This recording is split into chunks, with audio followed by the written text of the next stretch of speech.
So our first speaker, her name is Mridula. She's all the way from Pune.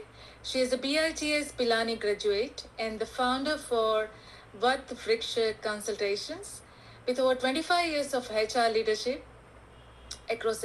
Mridula ji is president of Wicci India UAE Business Council. It's a pleasure that she is here today. Yeah. Oh, fantastic. Please welcome Mridula. Thank you so much. Thank you. Our topic today is beyond comparison, validating our own value in global arena.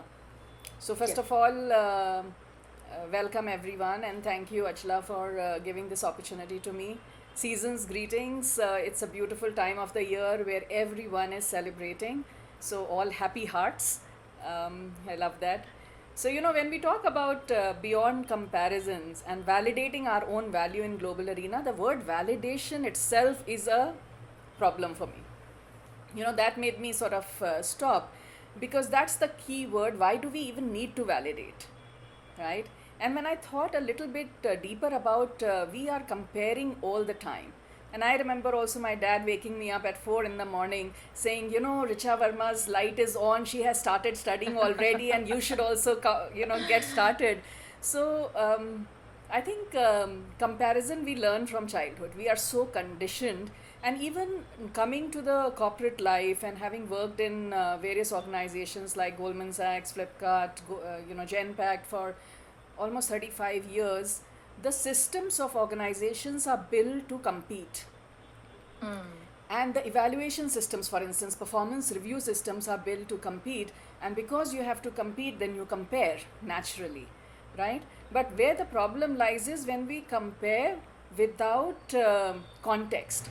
You are comparing apples to oranges, We compare everything from outside, but we forget the person from within. So that contextual comparison, when it comes in, then maybe it can be helpful, but otherwise it doesn't serve the purpose. And a lot of times I remember when I joined Goldman Sachs, my manager who hired me was very keen to make me really look successful across the organization, right? In the global organization. We had a global call and he made me practice for 6 weeks for a 5-minute talk.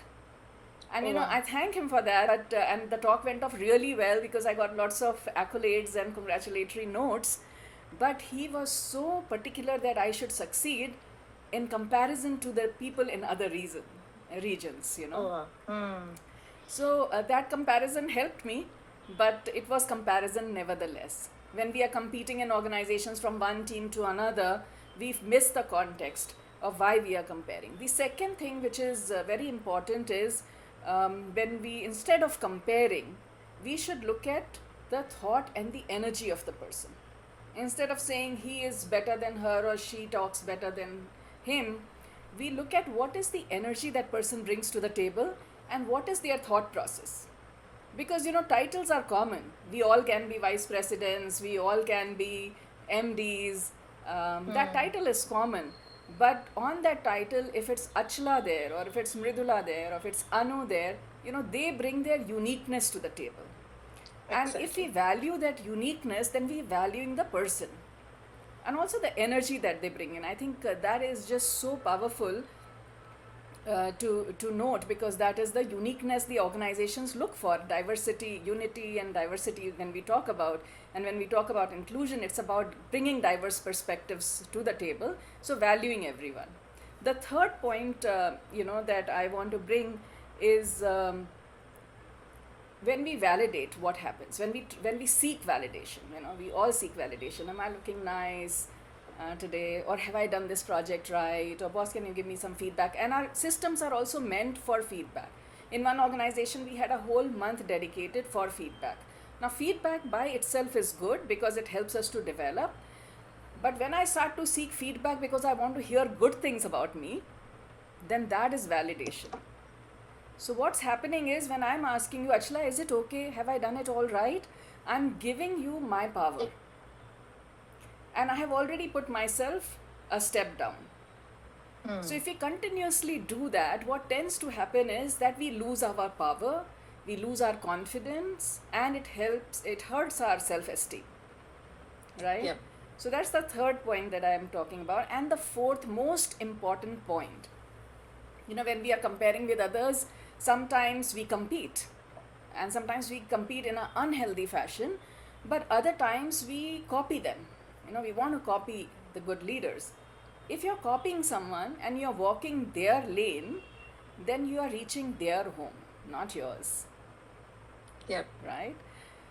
Yeah. I remember there was a time when I was being pitched for a promotion. A lot of senior leaders across the organization said you should gun for the next level of promotion.